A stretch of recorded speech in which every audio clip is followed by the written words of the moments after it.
الحمد للہ نحمده ونصلي على رسوله الكريم اما بعد وإذ قتلتم نفسا فادارأتم فيها والله مخرج ما كنتم تكتمون۔ جب تم نے ایک شخص کو قتل کر ڈالا پھر اس میں اختلاف کرنے لگے اور تمہاری پوشیدگی کو اللہ تعالیٰ ظاہر کرنے والا تھا۔ فَقُلْنَا اضْرِبُوهُ بِبَعْضِهَا كَذَلِكَ يُحْيِي اللَّهُ الْمَوْتَى وَيُرِيكُمْ آيَاتِهِ لَعَلَّكُمْ تَعْقِلُونَ، اور ہم نے کہا اس گائے کا ایک ٹکڑا مقتول کے جسم پر لگا دو، وہ جی اٹھے گا۔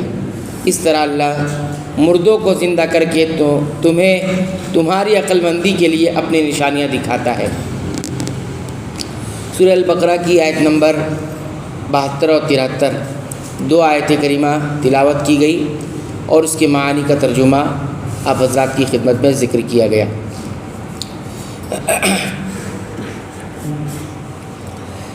یہ اس واقعے کا پیش آنے والا پہلا اور ابتدائی حصہ ہے جسے اللہ تعالیٰ نے بعد میں بیان کیا۔ گائے ذبح کرنے کا جو حکم بنی اسرائیل کو ملا تھا اور انہوں نے مختلف سوالات اس گائے کے بارے میں کیے تھے، وہ پورا واقعہ تھا۔ اب وہ کیوں پیش آیا واقعہ اور وہ حکم، اس کا ذکر یہاں اب اللہ رب العالمین کر رہے ہیں چند آیات کے بعد۔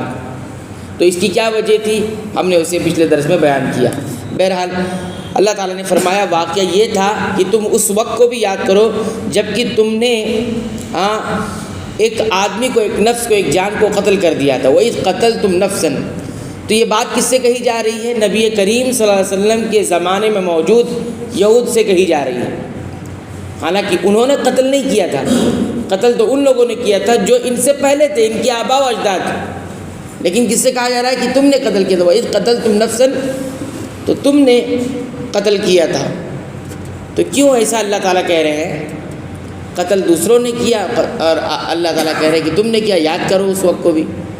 تو اس کی وجہ یہ ہے کہ جو ایک امت ہوتی ہے وہ جسم کی مانند ہوتی ہے، جو ایک امت ہوتی ہے وہ جسم کی مانند ہوتی ہے، اور اگر اس امت کا شروع والا حصہ کوئی کام کرتا ہے، کوئی برا کام کرتا ہے، تو اس کے بعد والے بھی اس میں شامل ہوتے ہیں۔ اس میں کیا ہوتے ہیں؟ شامل، یعنی اس کو ان میں شمار کیا جاتا ہے۔ حالانکہ ایسا نہیں ہوتا کہ انہیں بھی اس کا جو ہے گناہ ملے گا، لیکن کرنے میں وہ اس میں شمار ہوتے ہیں، مذمت میں وہ بھی آتے ہیں کہ جیسے ہم اور آپ بھی بولتے ہیں نا تم نے کیا تھا، حالانکہ تم نے نہیں کیا تھا، تمہارے آباء و اجداد نے وہ کیا تھا۔ تو کیونکہ وہ ایک ہی ہوتے ہیں اس وجہ سے یہ ایسا کہا جاتا ہے۔ اس کے بعد اللہ تعالیٰ نے فرمایا فَادَّارَأْتُمْ فِيهَا، اور تم جو ہے یہ مقتول کو قتل کرنے کے بعد آپس میں ایک دوسرے کا دفاع کر رہے تھے۔ دفاع کا مطلب یہ ہوتا ہے کہ اپنے آپ سے مقتول یعنی مرنے والا جس کو قتل کیا گیا تھا اس کے قتل کی جو تہمت لگی تھی اپنے سے ہٹا کر دوسرے پر ڈال رہے تھے۔ فَادَّارَأْتُمْ فِيهَا، یعنی آدمی کہے کہ میں نے قتل نہیں کیا ہے، فلاں نے قتل کیا۔ تو دو قبیلے تھے، ایک قبیلہ کہتا تھا ہم نے نہیں کیا، اس نے کیا، اور یہ کہتا تھا ہم نے نہیں کیا بلکہ اس نے کیا۔ واقعہ یہ ہے کہ ایک آدمی ان کے قبیلے کا کسی نے اس کو مار دیا، اور مارنے کے بعد کیونکہ اللہ تعالیٰ نے کہیں ذکر نہیں کیا، رسول اکرم صلی اللہ علیہ وسلم نے کہیں نہیں ذکر کیا ہے، بنی اسرائیل کی روایتوں میں آتا ہے کہ یا تفسیری روایتوں میں یہ آتا ہے کہ اس آدمی کو مار کر انہوں نے لے جا کے کسی کے گھر کے دروازے کے سامنے ڈال دیا۔ اب جب صبح ہوئی تو لوگ اس کے بارے میں لڑنے لگے کس نے کیا ہے قتل۔ وہ کہتے ہیں کہ آپ کے گھر کے سامنے اس لیے آپ نے قتل کیا ہے، اور وہ کہتے ہیں نہیں کسی نے لا کے یہاں ڈال دیا ہے۔ اس طرح سے آپس میں ٹکراؤ ہوا، اور یہ ہوا کہ آپس میں یہ لوگ جو ہے لڑ پڑیں گے اور ایک دوسرے کو قتل کریں گے۔ تو یہ مشورہ طے پایا کہ موسیٰ علیہ السلام کے پاس جاتے ہیں اور انہی سے معلوم کر لیتے ہیں کہ قتل کس نے کیا۔ تو یہ وہی واقعہ ہے فَادَّارَأْتُمْ فِيهَا وَاللَّهُ مُخْرِجٌ مَا كُنْتُمْ تَكْتُمُونَ، اور اللہ تعالیٰ وہ تمام باتیں جو تم چھپا رہے تھے ظاہر کرنے والا تھا۔ یعنی قاتل کون ہے اللہ تعالیٰ اسے ظاہر کرنے والا تھا۔ اللہ تعالیٰ کس طرح ظاہر کرتا؟ وہ واقعہ اس طرح ہے کہ اللہ تعالیٰ نے موسیٰ علیہ السلام کو کہا ان کو گائے ذبح کرنے کے لیے کہیے، اور گائے ذبح کرنے کے بعد گائے کا کچھ حصہ جو ذبح کریں گے اس کا گوشت کا کچھ حصہ کیا کرنا ہے آپ کو مقتول پر مارنا ہے، مقتول پر کیا کرنا ہے؟ مارنا ہے، یعنی قتل جس کا ہوا ہے، جو آدمی قتل ہوا ہے اس کے اس پہ مارنا ہے، اور وہ کیا ہوگا؟ جی اٹھے گا، یعنی زندہ ہو جائے گا اور اپنے قاتل کا نام بتائے گا کہ فلاں نے مجھے قتل کیا ہے۔ یہ موسیٰ علیہ السلام سے کس نے کہا؟ اللہ تعالیٰ نے کہا۔ اب دیکھیے اس کے بعد اللہ تعالیٰ نے یہ فرمایا کذالک یحیی اللہ الموتیٰ، ان کے سامنے یہ ساری باتیں ہو گئی کہ مقتول زندہ ہوا، زندہ ہونے کے بعد اپنے قاتل کا نام بتایا، اللہ تعالیٰ نے پھر کہا کذالک یحیی اللہ الموتیٰ، دیکھو اسی طرح ہم ایک مردے کو زندہ کریں گے، مردوں کو اسی طرح، یعنی انسان مر جاتا ہے، سوچتا ہے کہ مرنے کے بعد پھر کون زندہ ہونے والا اور پھر کہاں حساب کتاب ہونے والا۔ تو سنو، یہ آدمی جس کو قتل کیا گیا تھا، اس کو ہم نے بطور مثال یہاں دکھایا ہے، حالانکہ مر جانے کے بعد کوئی واپس نہیں آتا، اللہ نے یہ قانون نہیں بنایا، لیکن اللہ رب العالمین اپنی آیات کبھی کبھی ظاہر کرنے کے لیے اس طرح سے۔ تو 4 واقعات سورہ بقرہ کے اندر ہی موجود ہے، 4 واقعات جس میں اللہ تعالیٰ نے مردوں کو کیسے زندہ کرے گا اس کے بارے اس کے دلیل کے طور پر اللہ تعالیٰ نے 4 واقعات کو ذکر کیا ہے۔ اس میں سے پہلا واقعہ یہی ہے۔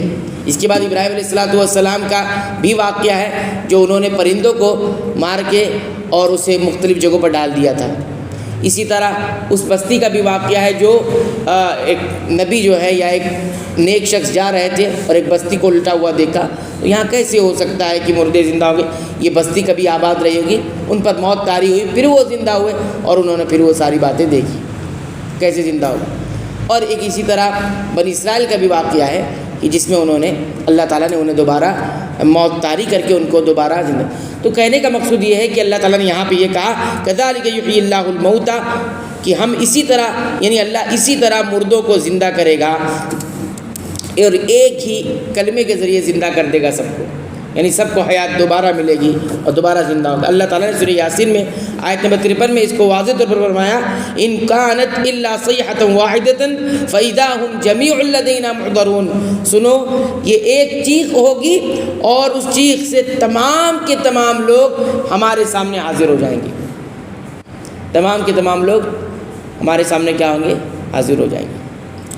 اب دیکھیے حال ہی کا جو واقعہ ہے، لاس اینجلس جو امریکہ کا ایک بہت مشہور شہر ہے، تو آپ دیکھیے اللہ تعالیٰ کی قدرت، انسان کو سمجھنا چاہیے، ایک مسلمان کو بطور خاص اور دوسروں کو بھی سمجھنا چاہیے کہ اللہ تعالیٰ کس طرح سے اپنی آیات کبھی کبھی ظاہر کرتے۔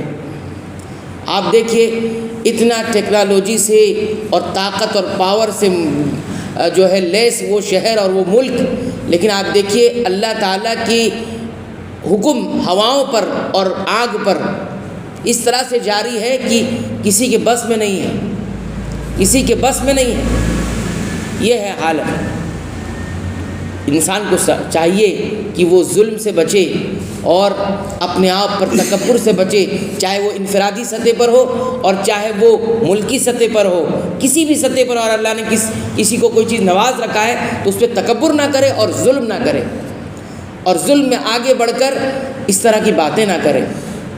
اور جن لوگوں کے یہاں تباہی ہوئی ہے، خاص طور پر میں 3 لوگ ہیں کہ جنہوں نے اس طرح کی باتیں کی تھی۔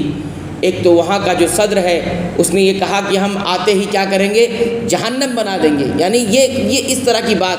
آج وہ خود اس کا شہر جو ہے جہنم کے ایک شکل، اس کی ایک صورت، ایک جھلک ہم دیکھ سکتے ہیں کہ جہنم کس طرح سے آنکھ کی لپیٹ میں اور قابو سے باہر ہے۔ اور ایک نے یہ کہا کہ جو ہے حمایت کرتے ہوئے اس کی وہ بات کہی۔ تو وہ شہر ایسا ہے، لوگ بتاتے ہیں کہ سب سے زیادہ جو ہے عیش کرنے والا اور سب سے زیادہ لگژری لائف وہاں لوگ گزارتے ہیں اور پناہ لیتے ہیں وہاں جا کر اور اچھی لائف گزارتے ہیں۔ لیکن آج دیکھیے کھنڈرات، پتہ نہیں چلتا کہ کبھی یہاں پہ اتنی پرتعیش اور کیا کہتے ہیں عیش والی زندگی گزارنے والی جگہ ہوں گی اور لوگ رہتے ہوں گے، اور ابھی تک قابو نہیں پایا جا سکا ہے۔ تو جن لوگوں نے اس طرح کے دعوے کیے، اللہ تعالیٰ دکھاتا ہے کبھی کبھی وَلَنُذِيقَنَّهُم مِّنَ الْعَذَابِ الْأَدْنَىٰ دُونَ الْعَذَابِ الْأَكْبَرِ لَعَلَّهُمْ يَرْجِعُونَ۔ بڑے عذاب سے پہلے اللہ چھوٹے عذاب دے کر انسان کو تنبیہ کرتا ہے۔ ہر وقت یہ نہیں ہوتا کہ مصیبت آئی ہے تو آزمائش ہی ہے، آزمائش نہیں ہوتی، کبھی کبھی اللہ وارننگ کرتے ہیں، تنبیہ کرتے ہیں، یہ اللہ کی رحمت ہے کہ وارن کر کے انسان کو بتاتے ہیں اپنی زندگی صحیح کرو اور ظلم سے باز آؤ، تکبر سے باز آؤ۔ چھوٹا سے چھوٹا ظلم بھی کبھی نہیں ہونا چاہیے، چھوٹے سے چھوٹا ظلم، کیونکہ ہر جو ہے سزا جو ہوتی ہے یا کوئی جو مصیبت آتی ہے وہ انسان کے غلطی کی اور گناہوں کی سزا ہوتی ہے۔ اللہ کے رسول صلی اللہ علیہ وسلم نے اتنا بھی فرمایا کہ اگر آپ کے جسم کی کوئی رگ اگر ہلتی ہے یا آپ کے تکلیف کی وجہ سے آپ کی آنکھیں پھڑکنے لگتی ہے تکلیف کی وجہ سے، تو یہ بھی کسی گناہ کا نتیجہ ہوتی ہے، کیونکہ اللہ کے ہاں عدل ہے، اللہ کسی پر ایسے ظلم نہیں کرتے۔ لہٰذا انسان کو ان واقعات سے اور ان قدرتی آفات سے، جن کو دنیا قدرتی آفات کہہ رہی ہے، قدرتی آفات کہہ رہی ہے، لیکن اس کے پیچھے حقیقت میں کیا ہے؟